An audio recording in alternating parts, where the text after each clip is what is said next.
Just 6 teams remain in contention to be crowned 2007 Gold Cup champions. Welcome along to Inside the Gold Cup. Today we review the first 2 quarterfinals from the tournament. With me, 2 men more precious than any metal. Yes, style beyond the catwalks of Milan, and they have more clarity and sparkle than a precious gem. Yes, 24 carats of football bling. Shep Messing, John Harkes. Love you guys. No, welcome along to the show. Gentlemen, on a serious note. Well, coming from Mr. Magoo, we're really flattered. All right, no. But now, Wow. the television ratings for this tournament have been fantastic. Wednesday night's game between Mexico and Panama, highest rating show for men 18 to 49. The top 3 games have rated on average higher than the top 3 Stanley Cup games. Attendances through the roof, records. A fantastic indicator, or more concrete evidence of an indicator that the sport is growing and growing well here. Yeah, there's no question. I think those are great statistics. Neither John or I really focus on stats, but that's a good one because it really it's symbolic of the evolution of the sport in this country. Globally, it's been the #1 sport forever, but in this country, it's been a slow evolution. And I think Major League Soccer growing attendance, the U.S. national team, their performance in 2002, their performance at the World Cup in Germany, and now we have an international tournament with quality teams from Concacaf and the Gold Cup, and America's picking up on it, and John, all over the world, it's popular because each team has their own fan base. Yeah, and I think, Shep, more and more, just to echo a little bit of what you're saying in terms of the evolution itself, the progress that's being made, but also the exposure. I think there's a supply and demand factor that's in place right now, and the demand is there. So basically, CONCACAF is giving the supply. They're putting it out there, and the fans are coming. The one thing that's a little bit concerning is, like, where are the fans for the U.S.? I mean, if you're talking about, Dennis, the 68,000 that are in one particular stadium that are supporting, whether it be Mexico, Cuba, or whoever it may be, where are they when it comes to Foxborough on the U.S. side? I mean, Shep, you talked about that a little bit beforehand. Every year there's discussions. Every year you hear people talking about, is the game growing in this country? Is it getting better? And sometimes you're a little bit lost when those answers come, And John makes a great point because the essence, the soul of this sport that we all love is the passion of the fan base. So the Mexican fans coming out to support their team in droves, the Haitian fans to support theirs, every team in CONCACAF. The issue for the U.S. team, John, I think is twofold. First of all, we're the most fragmented soccer country in the world. We have youth league, they watch youth league. We have women's soccer, they watch women's soccer. We have Major League Soccer fans, and we have U.S. national team fans. We have to embrace, or those fans have to embrace, all of soccer in this country. They should be out to watch the team. It's a new head coach. It's a dynamic young team. Maybe we don't have the characters that we had when guys like Harksey were the captain of the team. But I think it's a process where, eventually the American fans will and should come out. And I know this might be putting you on the spot, but how do we try and get it towards growing the US fan base, Shep? Win. You got to win. Yeah. You got to win. Yeah. America's about winning. And when John took the team with a victory in Trinidad to get to the World Cup, everybody took notice in this country.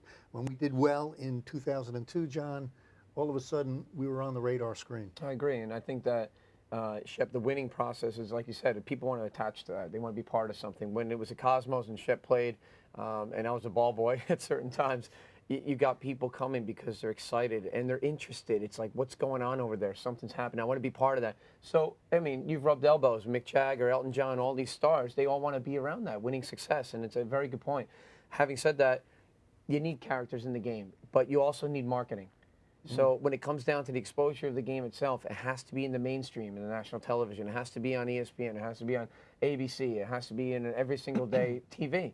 And it's not. It's getting better. It's certainly growing. But when you talk about maybe Major League Soccer in this country, they've branched off. They have some marketing as well, that they're trying to get the game out there as much. It's got to be more. They got to spend the money to get the game out there, and then have people believe in this product and what we're trying to do.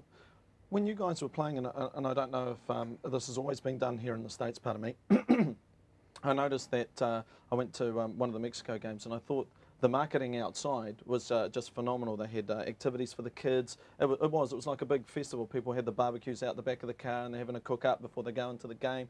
There was a penalty shootout competition by one organisation, etc. So from an enjoyment perspective, the fans are there. They're having a great time. They're really enjoying it, Shep. It's just a matter of spreading the word and getting more people to the game. Yeah, Dennis, I don't know if I agree with what you say because I really didn't understand it. But but I think you make a good point because in all over the world you can't manufacture stuff. I mean, this is a passionate sport. This Gold Cup, unto itself as a tournament, has captured the imaginations of the fan base of the teams. The Mexican fans around the world are following their team in the Gold Cup. The same with every other Concacaf country. And it's going to happen with the U.S. team. You can't manufacture it. I love the ambiance, Dennis, that you alluded to in the parking lots. But if the U.S. goes on and gets to the semifinals and wins in the semifinals and wins the tournament or gets to the final and plays, that's how the thing grows. It's got to take a life unto itself. I agree, Shep, and just not trying to digress or anything, but just in terms of the CONCACAF Gold Cup itself, the exposure and the television ratings and everything else has gone through the roof. So that's something that's very promising, and it's not just for the for now, but for the future of this game. All right, well, hopefully it will continue to grow as time goes on. When we return on Inside the Gold Cup, we have a look at the first quarterfinal from Boston, Mass. Yes, it's between Canada and Guatemala.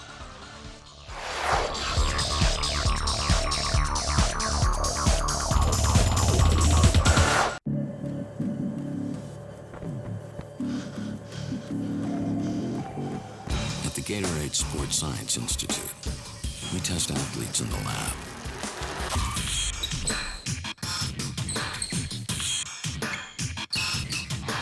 Because we know they'll be tested on the field.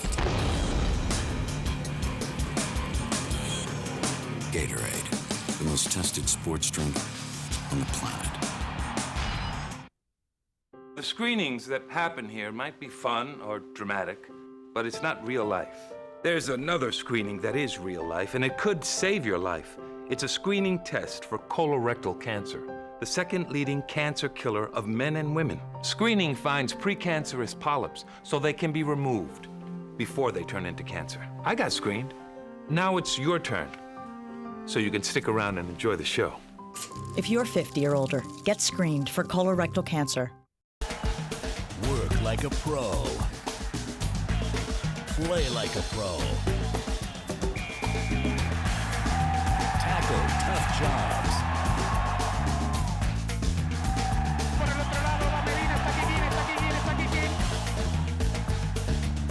Dominate the game.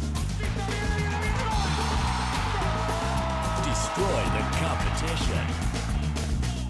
Go professional. Choose Makita.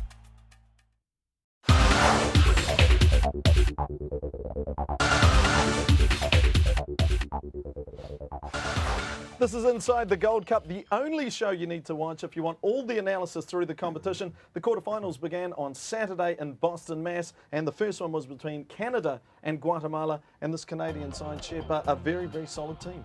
Yeah, Onstead in goal, captain of the team, plays for Tottenham, Paul Stelteri, and dangerous players in front of him. Yeah, you like Stelteri. He's a very solid leader in the back, and you can look at Hutchinson up top as well. You know, Di Rosario, De Guzman, they're all there. Gerber's had good touches on the ball as well, so they've got some options going forward. For this Canadian side, apart from a little slip against Guadeloupe, fairly solid performances as well. Yeah, I think so. I called them schizophrenic earlier in the tournament, the slip that they had. But I like their midfield. I really do. I like Onstead in goal. I like Stelteri as a leader in the back. And I like really the diversity that they have in the midfield with De Guzman, De Rosario. Yeah, I think they have such a great understanding between themselves, and when they've got the playmakers that are on the field with those guys, when they put around them the supporting cast group, and I think they a little bit better than what they did against Guadeloupe. They were taken by surprise in that particular game, but I think they're starting to find their form now, and Stephen Hart, I think, is doing a good job managing them in between games, giving them breaks and taking them away from the game itself, which you need, and they look like they're one of the fresher teams in the tournament, so they're playing very well. Well, for me, the goalkeeper of the tournament comes from this team, Guatemala. It's Tregueño, Shep, and I absolutely think he is outstanding. Well, I would never listen to your advice about soccer players, but in this case, I think you're right, Dennis. Tregueño is quality, but John, where's the rest of the quality in this team? Well, you don't see it because, Swisher, inconsistent. Medina as well overcommits to the ball sometimes. Cabrera, I mean, he's one of the guys that you look to have as a leader on this team, and he still has been inconsistent as well. You know, who's going to pull the strings? I mean, for me, Ruiz, he just doesn't do it. I mean, he's a coward up front. He really is. And he's more interested in terms of hurting the defenders on the other team than he is in getting to the ball and playing soccer. I mean, if you want to play football, that's great. But he never looks like he's in that particular position to just say, give me the ball to feet and lay up the team. Well, don't be shy, John. Tell us what you really think about Carlos. Actually, I'm jumping on your bandwagon because he's a talented player, John, but he's a dirty player. Again, he's dirty. He's always throwing the elbows up. Here, he's embellishing things. That stuff needs to be taken out of the game. The diving all over the place, the dishonesty, the cheating. I mean, he doesn't even get contact here. And he's lying on the ground with the acting and the rolling around. No contact whatsoever. You see it from that angle. Then, here's the play after. He comes in with his elbow and cracks a skull. Don't be shy, John Hart. Hey, I know if you were playing on the field against Carlos Ruiz and he did one of your teammates like that, you'd do him. Now he gets in the box, he flops again. Yeah, he's going after Steliteri there, and Steliteri is a good defender, but he's not even looking at the ball half the time, and that's the type of player for me that doesn't deserve to be on the field. Well, that's the biggest problem, I think. Well, would Guatemala disrupt Canada, or would they be strong enough to go through to the next round? Well, we got an early answer to the Kiwis' question. Could Guatemala disrupt Canada? The answer is no.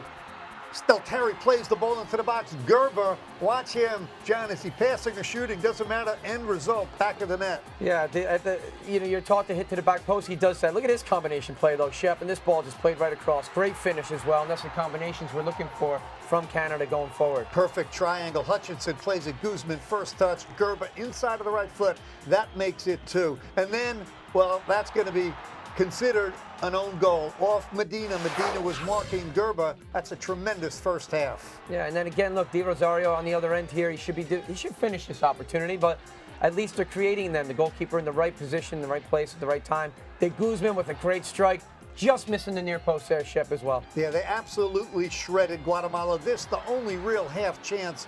Onstep deals with it. Look at that free kick there, Rosario. And Guatemala, one more chance in the box. El Pescadito flops. Listen, there's Stelteri getting back, taking the right angle, knocking him down. Guatemala thoroughly outclassed in this game. Absolutely. And Canada, you know, good. They played as a team. They dominated throughout the match, and I didn't see much from Guatemala in this at all, Chef. Well, 3-0 the final score between Canada and Guatemala. And if you have a look at Guatemala, happy to foul again, 17 fouls, but they didn't disrupt the Canadian style at all, John. No, they didn't. I didn't think there was anything in it, Dennis. Basically, you know, Canada from the set right from the beginning, you know, Shep even said it. They started off, you know, sharp and fresh. They came at them. They have good shape as well. The one thing that Canada has done very well is that when they don't get stretched when the transition, they get balls forward and they really push the team up from the back. That means there's a support group outside the 18. They're always there, Shep. If anything's being cleared out, they're the first ones to the ball. They're the ones that are attacking this game right from the get-go. Yeah, and John, I know you're a big believer, and I am too, that which team exerts and influences the style of play. And I think Canada, right out of the gate, first 15, 20 minutes, they told Guatemala, hey, we're here to play. Paul Stelteri getting up early in the game, created the first goal. Talk about this guy. I think he's a great player. Yeah, he's a competitor as well. You know, when you talk about how, you know, you lead by example, he's got the captain's armband. You see him getting in a tussle there. Look, he's just like, let me get the ball. I just want to get the ball. He has great experience playing at Tottenham. You know, he's a good distributor out of the back as well. And there it is, Shep. That's what you're talking about. Yeah, you rarely see a right back get so integrally involved in the attack. This guy is a big-time player, and he's a leader. You talk about leadership, John. Stelteri's a leader for the Canadian team. Absolutely, and that's something that was definitely not apparent for anybody in Guatemala. That's what I think they were looking for, and they didn't really bring it to the table. There's nobody at the back that stood up and said, hey, I'll take this game by the scruff of the neck and try to get back into it. You know, definitely outclassed by Canada. Well, Shep, you touched on style, and one thing that Canada was full of is style, particularly when it came to one-touch passing. Well, I think, and John has often talked about it, you know, when you make the ball do the work, it requires two things, one-touch passing and good runs off the ball in triangles. Absolutely, and that's when, you know, that's what I was talking about, the support. Look, there's always options there, Shep, on the left, on the right. There's even overlaps. Look, these guys are just taking off. They know where to go. There it is again. Great support there. And there's the finish from Gerber.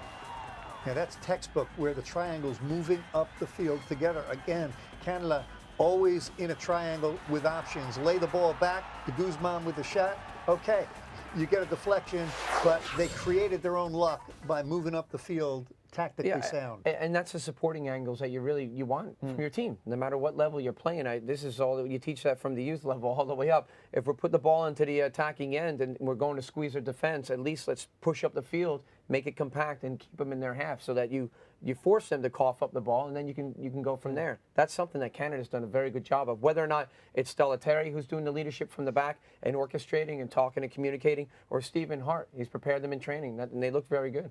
One thing that Stephen Hart did mention, John, just when you said his name, it triggered this, that he was surprised at how Guatemala came out in the game. He thought they would come out and play exactly the way they did against the USA. So when they didn't and they sat back and were defending, he was like, hey, what's going on here? Yeah, I mean, I would think that, Dennis, they, I think maybe the length of the tournament, and we talked about it, Shep, earlier. Its toll. It took its toll on them. They looked like they were flat. They had no energy. But again, no leadership out there on the team. And that's, they did sit back a little bit. They try to compact it, maybe look for counterattacks, and it didn't work. We've talked about coaches during this tournament, Dennis and John, and I love the role of Stephen Hart because he's got absolutely no pressure on him. And I think that's a big plus for Canada. We've talked about it before. Dale Mitchell will take over after the tournament in Canada with the under-20. So for Stephen Hart, it's a free ride. He's got no pressure. He's obviously talking to Dale Mitchell all the time, but it's a good situation for him to be in. Gomez, on the other hand, he said that they were a bit disappointed with the performance. It didn't quite go, obviously, with losing the game. But he said that he's not too concerned when it comes to World Cup qualification for Guatemala, and he's quite confident that they can do well. Based on what you saw in their 4 games, do you think they've got quite a long way to go, Shep, or you think they're almost there?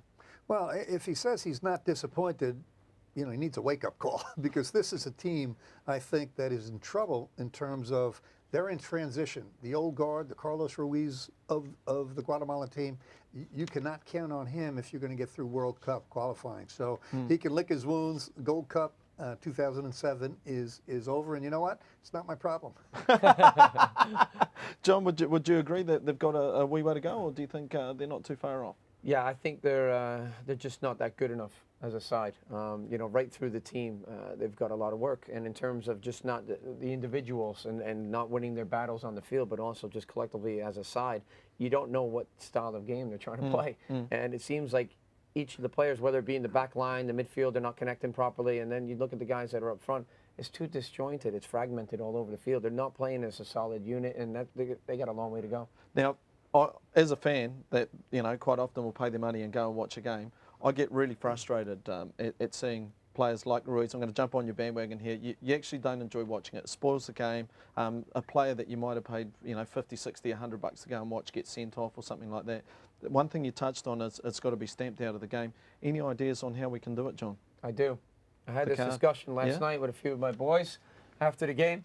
And Thomas McEwen, I'm going to have to give you a little plug there, son, saying that basically, why don't they, if you're going to go down and you're going to flop on the ground, and Shep, we might have discussed this as well, why don't you say mandatory, if you're getting stretched off the field, that you have to stay off the pitch for 3 minutes. Then your team's down, they get penalized, so you have to stay off the field for 3 minutes before you come back on. They'll think twice about lying down on the field if they're acting. I actually like that. How is that? Yeah, I think that's not a bad idea. No, we're talking about I'm waiting with bated breath. First of all, anytime Dennis says anything, I love when he prefaces it. He prefaces it by saying, "as a fan," so that's a good thing. He's learned. It's true. I pay my money, go to the game. But that's a very valid point, and I actually like John's idea. Do you think it would work in the modern game more of football? More than 3 minutes. I think you got to 5 finish minutes. him from 10 minutes. Go play a man down 10 minutes. They'd think twice about flopping. Yeah, I agree. true. And this is something that was even brought up in advertising and marketing with the World Cup. I mean, Eric Cantona, if you remember seeing his spots, he's like, clean up the game of football.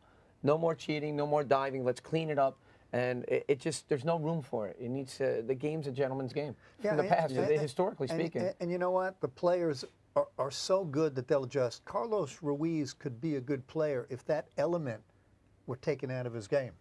Yeah, quite possibly. I mean, technically he's a good player receiving you the ball. You didn't buy into that. You didn't jump No, I'm into saying that. when he receives the ball, he's very hard. He's difficult to mark, and he's a good striker of the ball. And I agree. Would he make him a better player? Yeah, if he stands on his feet longer, he might be involved in the play more.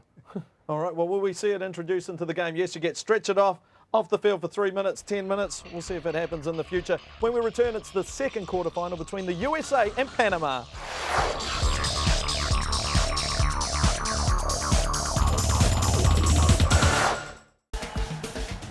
like a pro. Play like a pro.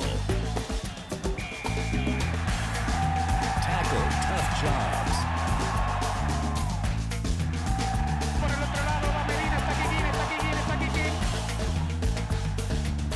Dominate the game. Destroy the competition. Go professional. Choose Makita.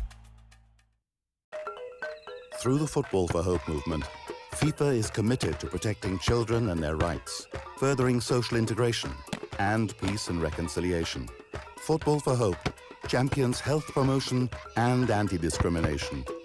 FIFA is firmly committed to using football to resolve some of the most pressing social challenges of our time. Football can change the world.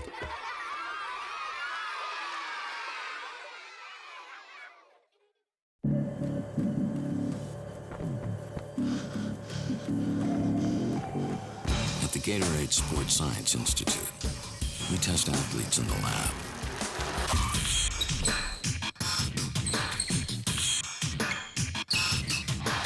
Because we know they'll be tested on the field.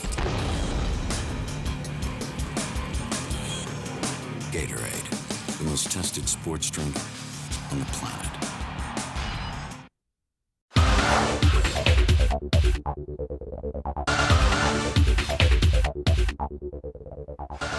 Welcome back to Inside the Gold Cup, and as we saw, yes, Canada took out quarterfinal one, and who would they face? Would it be the USA or Panama? And for the US, Shep, more changes for Bob Bradley and his squad. We've talked about the depth, the available players. He's got Howard in goal. That's rock solid. Bocanegra, Onyewu, central defense. John, go through the rest. Well, I mean, basically he's gone with Michael Bradley to play next to Pablo Mastroianni as a more conservative central defensive type play to let the other guys just get forward. Dempsey, Donovan, all the flash players. Beasley going with Twellman there. No Ching in this lineup, you know, maybe pulled up a little hamstring.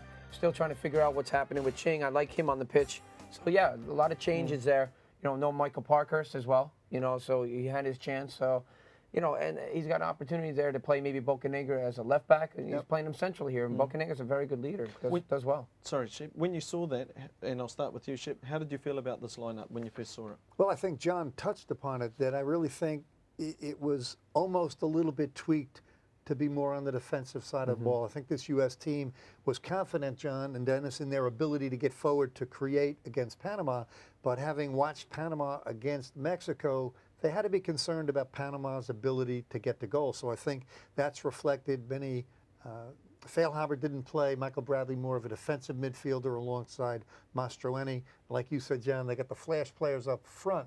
But that was definitely, for me, a more defensive-minded lineup in the midfield. Yeah, I absolutely agree. And I think having Bocanegra in there with Onyewu is worried about Blas Perez's height, you know, how good he is in the air. So he's got two strong center backs with height as well that can challenge that. And if there's any set pieces from Panama, that's one concern that Bob Bradley's got to make sure that they defend very well. The other side of the coin is that this is the first game that Benny Feilhaber did not play after playing in every game building up to that. So what kind of message is he sending there to that player? Yeah. Well, for Gimenez, it was also changes, however, forced changes. No Torres, no Escobar, a couple of red cards, and their qualifying match. So this Panama team, a few players we haven't seen before. Yeah, definitely. He had to tweak the lineup with the cards, the players out. Pineda in goal. I like Beloy at the back. In the midfield and up front, that's what the U.S. was worried about. Yeah, and Enriquez, I'm sorry, who's playing as a right back, filling in for the Torres, number 5, who's suspended, you know, is more of a midfielding player himself. So is he going to be better on the ball? Sure, but in this particular game, they sat back quite a bit, so it didn't seem like they got Torres in there, the number 14, who's new. Herrera's on the opposite side. You know, I don't know. Panama just, for me, didn't play too particularly well, obviously, but I think it's because of their mental approach to this game. Against Mexico, they went out full forces. The horses just, you know, pounded everything. And in this particular game, I think they were, like you said, Bob Bradley was concerned about Panama, you know, and the attacking formations that they can come out them and the chances. But I think Panama was really worried about the U.S. as well. Yeah, definitely. I think you're right, John. Panama played a little bit tentatively. I think they were still feeling the effects of missing 3 key players in the lineup. I mean, that really had to set them. You're not talking about a Panamanian team that had, you know, real depth to the roster. So to lose 3 starting players, I think it affected the way they played against the U.S. team. Absolutely. Well, this is quarterfinal 2 between the USA and Panama. It started out with the U.S. guys on attack. Landon Donovan in the box, gets away from him a little bit. Pinata comes out, makes a save again. All U.S. in the opening part of the game. Yeah, he's got to hit the target there, Twellman. And then this chance here, you think he's going to pull the trigger.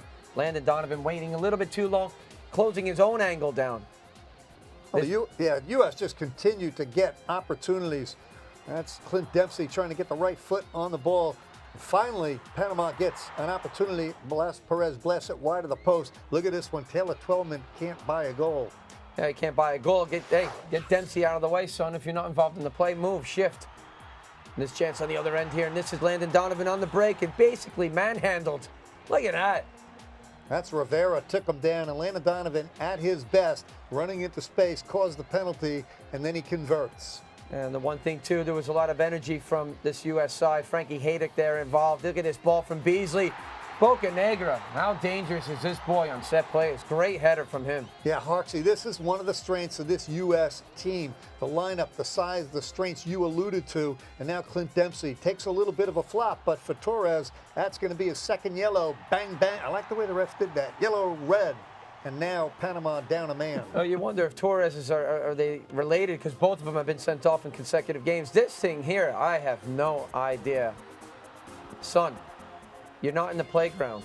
You're playing for the national team. Put the ball in the back of the net, because that's what Blas Perez does. Gets his chance, and he finishes. Yeah, Gotta do that. That's the difference, and we'll talk more about that later. That's the difference between the class of a Blas Perez. He had that one opportunity, cracked it right on goal, and when you think about it, I'm furious at Dempsey for that, because from Dempsey, and we'll talk about it later, John, that's just a hot dog. That's a show-off. Your team is up 2-0. It's a hard-fought, tough game. Landon Donovan gives you a great ball, and you want to be a hot dog. You want to cut it back. I mean, that's just unacceptable. Definitely unacceptable. And this is what you're talking about, Shep. If you look around, the Gold Cup and different teams, this is Leon playing this ball through. This is the type of finishes that you want from strikers. I mean, this is a great ball in the box. Bang, no hesitation. Yeah, and that's going to be a very similar ball. That's why we're showing it. And the same thing with Canada. Give and go. And watch the square ball.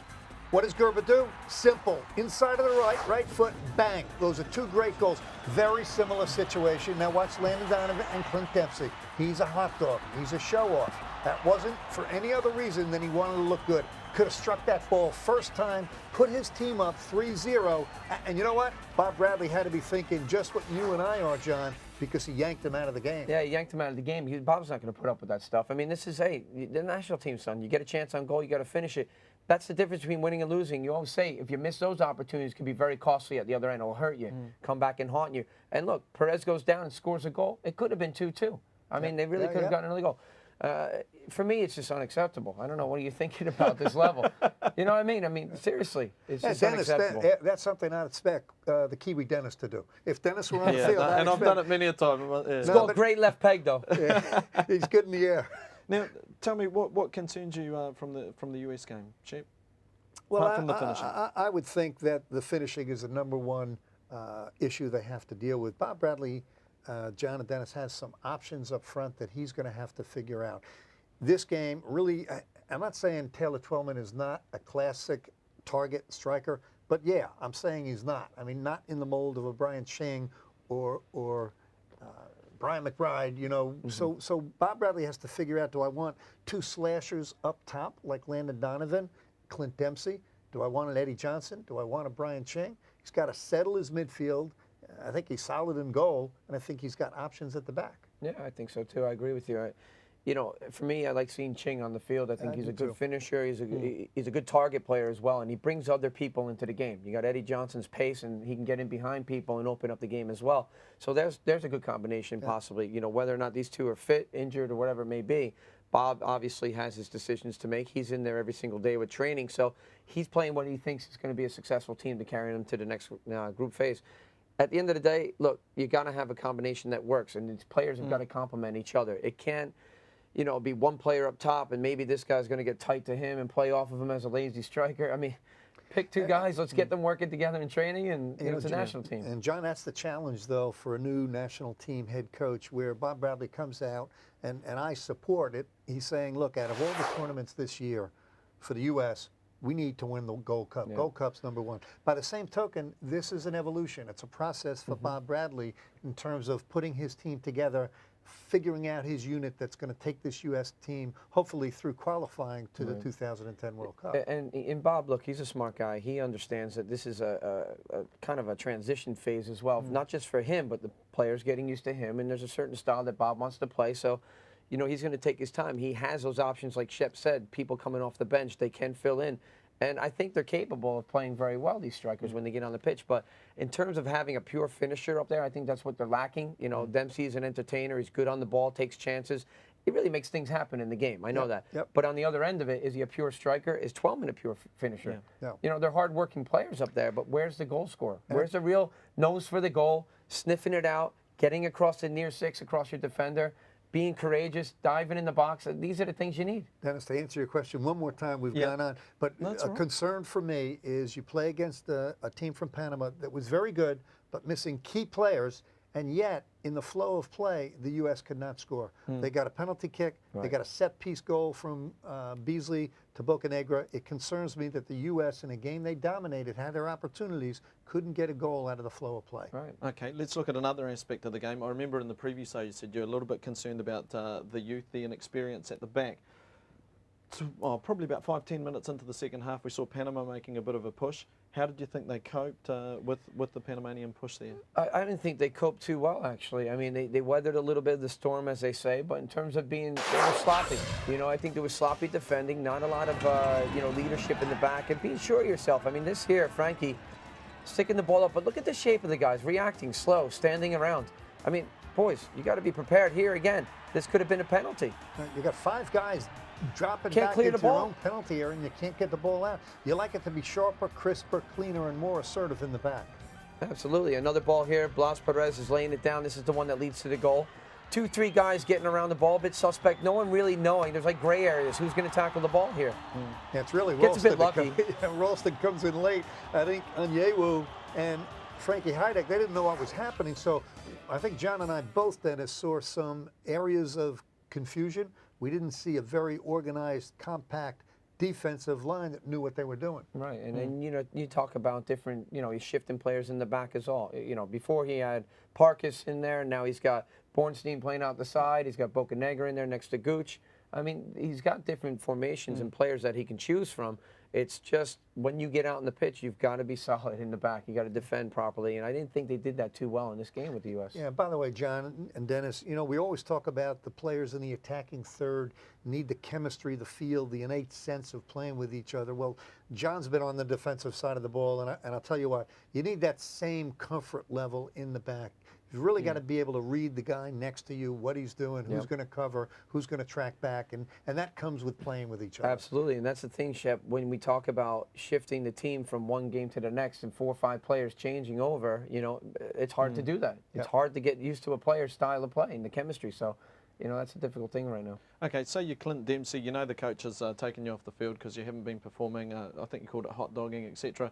Now, he's probably feeling a bit stink, as a, you know, like when the coach drags you off the field. In terms of man management, how does Bob Bradley teach him what he wants or what he expects or what he requires from him to do and boost his confidence again? Well, it's up to Bob Bradley. I mean, yeah, but Bob Bradley's the coach of the team. We're not. So, but, you know, that's part of his responsibility, obviously, man managing, as you say, at that level. And look, I think he kind of sent a message by pulling him off the field right away. That's the best thing that he can do. And then sit down and say, do you understand why I did this? You can't be hot dogging like that. In the national team, you got to put that ball away. You know, that's how you hurt teams, is finishing. There's no question. And one of the strengths of Bob Bradley is that he'll be direct and honest with the players. Here's Clint Dempsey. Couldn't do anything else with that unless he has a good left foot, which he obviously doesn't. Outside of the right foot, here's the play we criticized him for. And again, you're hurting your teammates. You're letting your teammates down at the national team level not to put that ball away first time. And you could tell the way he did it, it wasn't because he was looking for a better option. Right. He wanted to be a hot showing dog. off. He wanted to show off.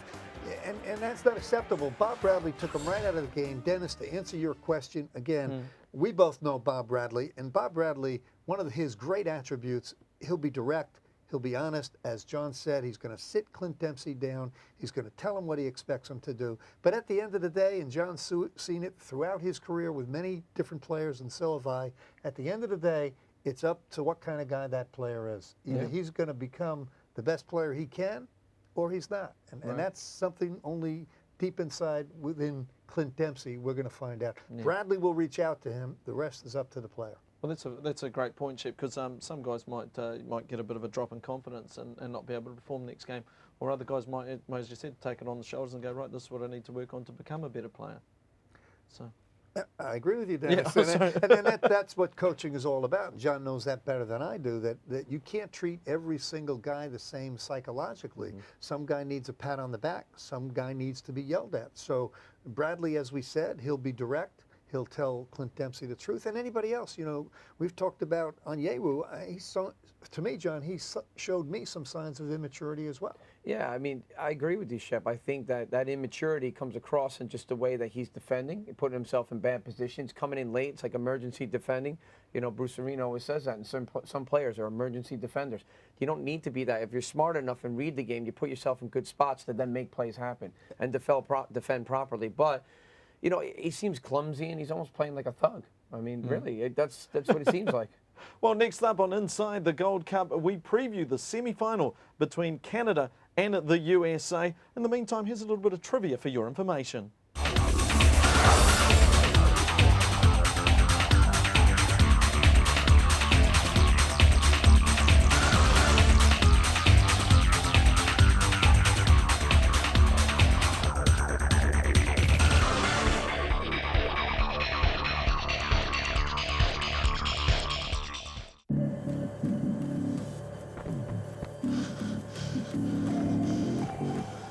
Gatorade Sports Science Institute. We test athletes in the lab.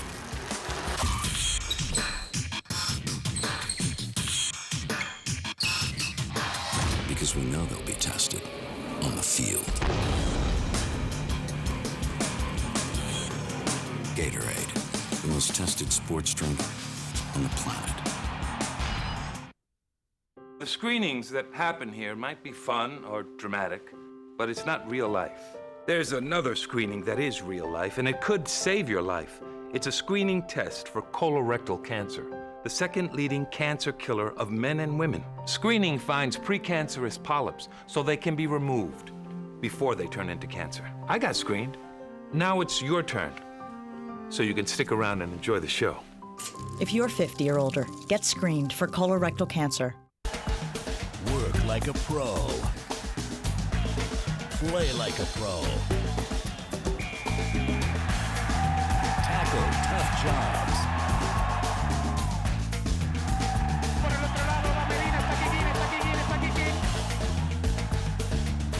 Dominate the game. Destroy the competition. Go professional. Choose Makita.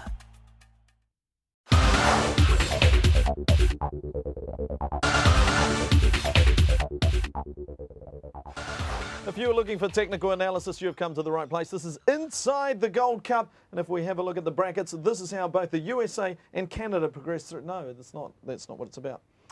Okay, cool. You guys call it a bracket, huh? Cool. No, I know. Sweet as. Let's do that again. Happy when you're up.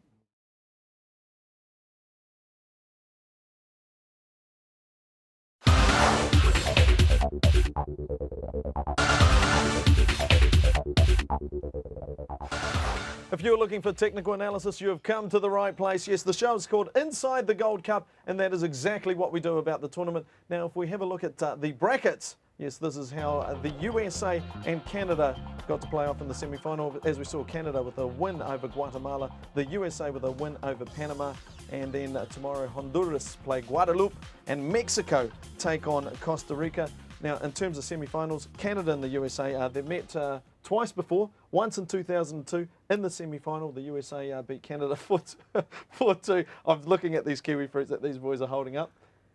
No Yeah, reason? This No? is your heat. Okay. All right, so they've played in 2000. Kiwi man. They've played in 2002. The US won on Yeah. penalties 4-2. Yep. 2005 again, the US 2-0. So historically, the USA's in good shape. That's a goofy Kiwi question. Now, listen, I really think, and John can agree or not agree, you know, history is fun to look at, but history is history. These are two different teams. I think they go into this matchup, and I'm very excited about it because I think it's a very even game. I think the U.S. has some strengths, John, that Canada's going to have to deal with. By the same token, in De Guzman, De Rosario, Hutchinson, I think the U.S. is facing some talent that they're going to have to deal with. A little bit of a chess match, but I throw out the historical games that they've played. This is a whole new game. I think it's going to be an exciting match as well. It's going to be a battle of the wits in terms of defensive shape, I think. You know, the U.S. side, we've talked about how many different times they've changed the back line. Bob Bradley with the U.S. coach, but you know, you got a lot of things to worry about. Let's not forget about Gerber as well. I mean, he is a good finisher. He does like to get around the box quite a bit. He's an 18-yard box player, so that's what you want from a striker: get close to goal and sniff out chances. So I think it's going to be one, you know, in the back line. And if the Canada team can really shut down, whether it be Dempsey or Ching or we see Landon Donovan, whoever's running at them, if they get their organized shape with Stallateri in the back, I think that they'll be more successful.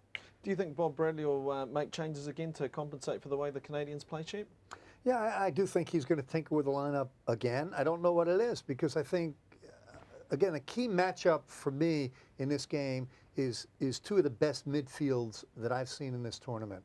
Each has some options up front. Each is good in goal. Each is solid at the back. But it's the midfield where most games that are even are determined. So I think it's like John said, it's a bit of a chess match. Bob Bradley knows what he's matched up with in terms of the Canadian midfield. I don't think they're going to change. But I think Bob Bradley has some options in the midfield. Does he go with Feilhaber? Does he go with Michael Bradley, Mastroeni, Ricardo Clark? He's got more options than Canada, but I like Canada's midfield. Yeah, I do too. And I think that in terms of like those matchups, it's a one-on-one individual battles. Like who's going to really shut down De Guzman? Right. For me, that's the big tactical situation that needs to be discussed and looked at in video. If you got a player like Pablo Mastroeni, do you say, hey, follow De Guzman all over the pitch? If you do that, then that is a guy that's being pulled out of that defensive shape in the central part of midfield in the hole. Do you put a guy like Ricardo Clark in there to hold down the fort? Does he stay with Michael Bradley, his son? Or does he bring in a Benny Feilhaber who says, maybe just worry about attacking as well? Let's get after them. Let them worry about the U.S. side. And that's a great point, John, because it's the same issue for Canada. They have Martin Nash tucked in next to De Guzman, so that allows him the freedom to go forward. So it is a chess match, and you're right. If you're the U.S. coach, you're a coach, you want them to have to worry about you. You don't want to have to adjust to compensate for them. Well, De Guzman creates a hell of a lot of players. We've seen he's contributed, I don't know how many assists in this tournament thus far. If you if someone does put a man-to-man job on him, what would his role change? Would he just continue to do? Would he continue to do what he does, or would he drag him all over the park to create that hole in the midfield? It's a good question, Dennis, because really when you look at it, if you're focusing so much on De Guzman, does that give De Rosario more space to play? So now you got another player to worry about. And do you go with the two central defensive midfielders again, like we just talked about? Right. Do you play like another guy? You had Michael Bradley there next to Pablo Mastroeni, or do you go with a Ricardo Clark that's going to hold down the fort there? You got to really shut down both players. You got to step up to them. So it's a good question. I mean, how do you deal with these two players? Do you just keep an eye on them, or do you give them that much credit and say, we've got to get a guy on each of them? And then you have a player that's really a wild card coming out of the back. I've never seen a right back get so involved in the attack as we've seen Stalteri. Frankie Haydick a little bit. Yeah, Frankie Haydick likes to make those runs. I mean, he's got to work on his crossing. And Frankie, I know you'll have a go at me, but you know, you still got to be better in the crossing department there. But as you say, Stallateri, and not trying to cut you off, Shep, he is good going forward. I forgot about Frankie. You're absolutely right. And so both coaches really have to game plan for the other team. But like John said, I think the key is each team is going to come out and say, hey, I'm going to play my game. If I'm Canada, here are my strengths. This is how we're going to play. Let the U.S. deal with us. Bob Bradley's going to say the same thing. Well, tomorrow night, gentlemen, we touch on the other two quarterfinals, which are being played tomorrow on Sunday, between, of course, Honduras and Guadeloupe, and Mexico and Costa Rica. And I'm not asking you to be Nostradamus or anything like that, but if we start with Mexico and Costa Rica, which I believe is being played first, this is a very tough game for both Mexico and Costa Rica, Shep. Well, normally I would say Mexico. Normally, I'd say Mexico has the advantage. I'm shocked by their performance in this tournament. So, and we've discussed it ad infinitum, really, from Hugo Sanchez to the players to dissension. But my biggest surprise is the first game they had in Houston in front of 68,000 people that they didn't get it together. So I have no idea what's going to happen in this game. Yeah, that's the thing. I mean, when you look at Mexican side, traditionally they've been a very good team, and they not only on the attacking side in numbers and the shapes. We talked about the triangles, how important that is to Canada's play, but also Mexico. They used to be very, very good at this. Now it seems like they have limited options on the field, Shep, but also defensively, they used to really be good at, and when we played against them, Yep. just talking from experience here, when a ball was not played particularly well to a player, they would go in packs of wolves, hunt them down. Brazil does this very well. People always talk about the flamboyance of Brazil. They're one of the toughest defensive teams in the world. They shut them down very well. So this is a team playing against Costa Rica that I think both of them is going to be a very physical, hard-fought team. There's not going to be a lot of good, flair. Clean, It's flair. technical, yeah. It's not going to be a lot of flair and attacking skill. It's going to be more defensive shape, closing things down. Who's going to win the battles in the midfield? Having a look at Honduras and Guadeloupe, is the fairy tale possibly over for Guadeloupe tomorrow, especially with Honduras having that 5-0 victory, John? Yeah, it's going to be difficult. Look, the Guadeloupe, again, I'm going to take a little bit from you, Shep, here. They're an up and down side. At some points, we love watching them play. They get forward. These guys are individual. They have a little bit of flair, and they have pace as well. They can get behind teams. The defensive shape of them is the thing that worries me, but they're capable of scoring goals. They really are. And Dennis, the one thing about, and we talked about it when we had a discussion about the mentality of group play, and now you're in the knockout stage. If I'm Guadeloupe, that's what I'm saying. You know what? 90 minutes. Anything can happen in 90 minutes. Do I think they're the favorite? No, absolutely not. I think the way the Honduran team is playing, they should win the game. But in that Guadeloupe locker room, they're saying, we're 90 minutes away from reaching the semifinals. Yeah. Well, let's see if they can possibly continue the fairy tale tomorrow. Yes, two fantastic quarterfinals, Mexico and Costa Rica, and also Guadeloupe and Honduras. When we return, some of the talking points from the tournament.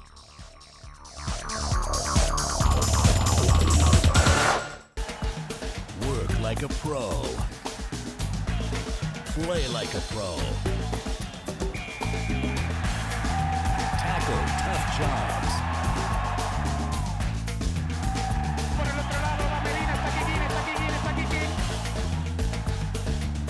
Dominate the game. Destroy the competition. Go professional. Choose Makita. Through the Football for Hope movement, FIFA is committed to protecting children and their rights, furthering social integration and peace and reconciliation. Football for Hope champions health promotion and anti-discrimination. FIFA is firmly committed to using football to resolve some of the most pressing social challenges of our time. Football can change the world.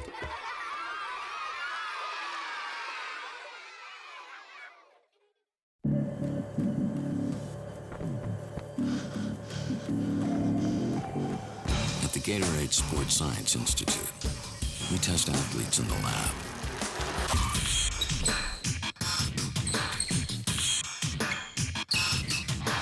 Because we know they'll be tested on the field. Gatorade, the most tested sports drink on the planet.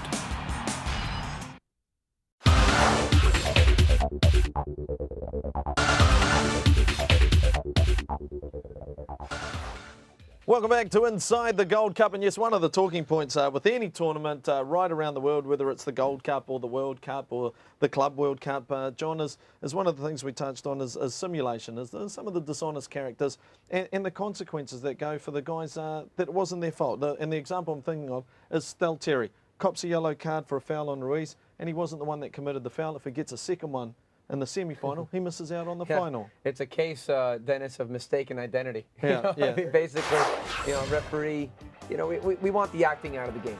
Kick it out of the match. Get it out of the football in general. But here again, you see Ruiz going down there.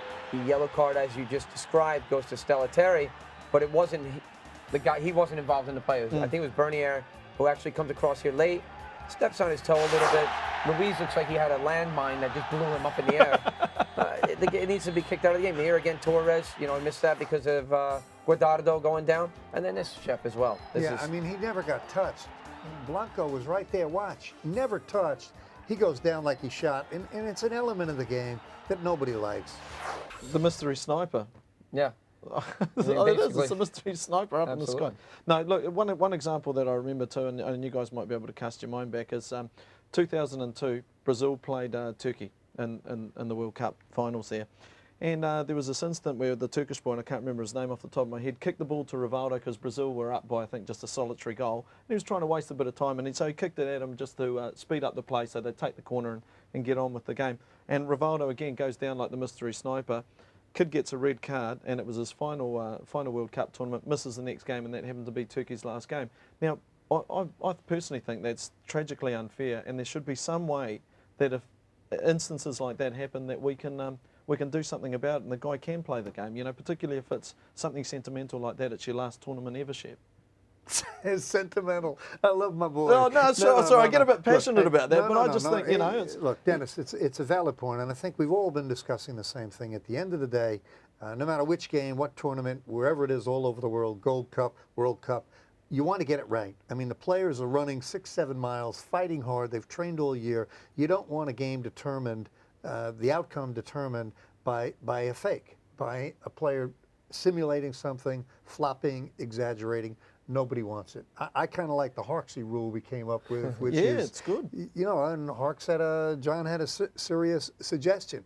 Maybe that player that gets caught simulating, faking, embellishing, he gets sent off for 10 minutes. Then they stop doing it. I would think so too, Shep. And I think, on the other points that we're discussing as well, it's kind of tied in together. As the referees, they've got to be held accountable. Of course, they're not perfect. They're going to make mistakes in the game as well. So, look, just make sure you're staying up with the play. Keep up with the play. It's a fast game in modern day soccer now. And the referee's got to make good decisions because they can be costly. And when you see a game being turned over because a referee sending a player off when he shouldn't have been sent off, then that ruins the match. You touched on two components, and I'll add a third. You talked about the referee being in shape, being fit, being in the right place at the right time, and also conferring with his assistants and the fourth official. I mean, that they have to do. Yeah, the communication is very important, and that's what he has help there for. Why would have a fourth official if you can't really go to him and say, what happened on this play? I need to check on it. And some referees do that very well. Just quickly before we go to the next segment, ever been shot by the mystery sniper yourselves? I've done some acting in my time, but I'm not that good to do it on the field. I'm definitely not acting on the field. All right. I'm a goalkeeper. We don't get involved in that. All right, when we come back on Inside the Gold Cup, yes, my favourite part of the show, we get to voice your emails to both Shep and John. We'll come back with that in just a mo.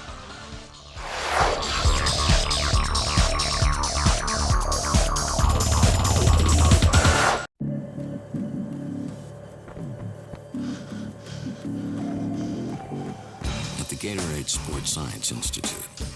We test athletes in the lab.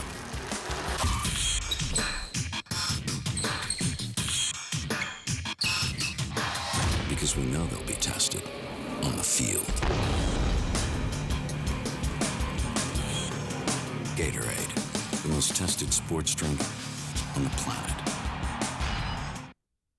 The screenings that happen here might be fun or dramatic, but it's not real life.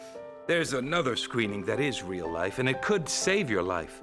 It's a screening test for colorectal cancer, the second leading cancer killer of men and women. Screening finds precancerous polyps so they can be removed before they turn into cancer. I got screened.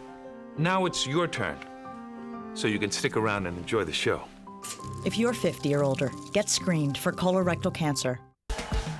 Work like a pro. Play like a pro. Tackle tough jobs.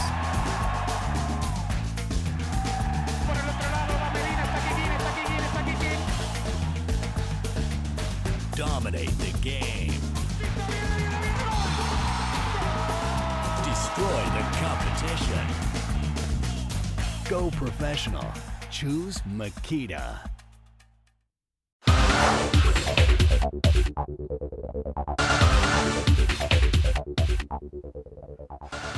Welcome back to Inside the Gold Cup. My name is Dennis Katsanos. With me, two of the best analysts in the business, Shep Messing, John Harkes. It is question time now. I love this part. This is where we get the emails coming in. And Sam, thank you firstly for all your wonderful compliments on the show. We very much appreciate them, and we're glad that you're enjoying it, watching it, I should say.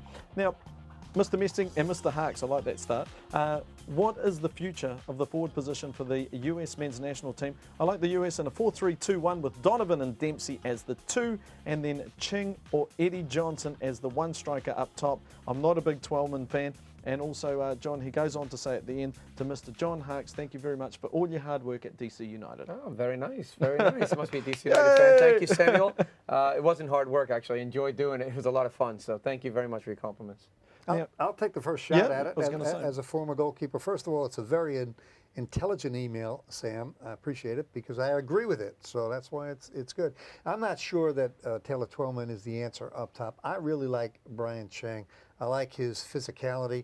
I like that he has developed a passing touch. He can go to goal. He could also play with his back to the goal and act as a target player, a holding player. Plus, for the modern day striker, you've got to be able to track back and defend as well. Eddie Johnson, I think loads of potential, but potential is the operative word. So, you know, I think with all teams and all positions, somebody's got to take that position, John, and finally say, hey, on the U.S. men's national team, that's my spot. Well, I agree with you, and I think this is an opportunity that's been presented by Bob Bradley in this tournament. He's given chances. He's got Ching up there. He's switched up with Eddie Johnson early on in the tournament, as we saw. We also got Twellman, and for me, I agree. I don't think Twellman is a clean finisher. Right now, he's just not on his game, and whether or not that's a lack of confidence or a lack of form with New England Revolution, so be it. He's had Dempsey up there as well. Now, Dempsey used to play on the right side of midfield. He's not a very good defensive player on that side. So you really kind of stick him up, and now you've got 4 or 5 guys you're choosing from. For me, I like Ching as well, Shep. He is a good target player. He brings people into the game. He holds the ball up very well, and he's become a little bit of a better passer of the ball. Can he get in behind players is the question, and that's where maybe you look at a guy like Eddie Johnson. He is back on form. Kansas City are reaping the benefits there, and, you know, this is a guy that can be a lethal combination with Ching. It's an exciting part of the evolution where people write emails like that. They care about it. They want to know who's going to fill that position. I'll tell you one guy who's not. First of all, he's from New Zealand, and second of all, he's too small. Dennis. Well, thank you. Thanks, Shep. Yeah, you're real nice. Thank you to you too, Sam, for your email. Now, we would like you to email in any questions you have for the panel. Please feel free. mail@awesomeballs.com. That's mail@awesomeballs.com. And anything you want to know about the tournament, check out www.goldcup.org. Well, tomorrow, very, very exciting show for you. We've got the other 2 quarterfinal matches, Mexico and Costa Rica and Honduras, and the fairy tale story of the tournament. Yes, it is Guadeloupe taking on Honduras. I can't wait to see that one. Thank you very much, gentlemen. All right, and we will see you tomorrow. The reproduction, distribution, publication, modification, public display, public performance, or transmission of this broadcast in any manner, in whole or in part, without the express written consent of Concacaf, is strictly prohibited.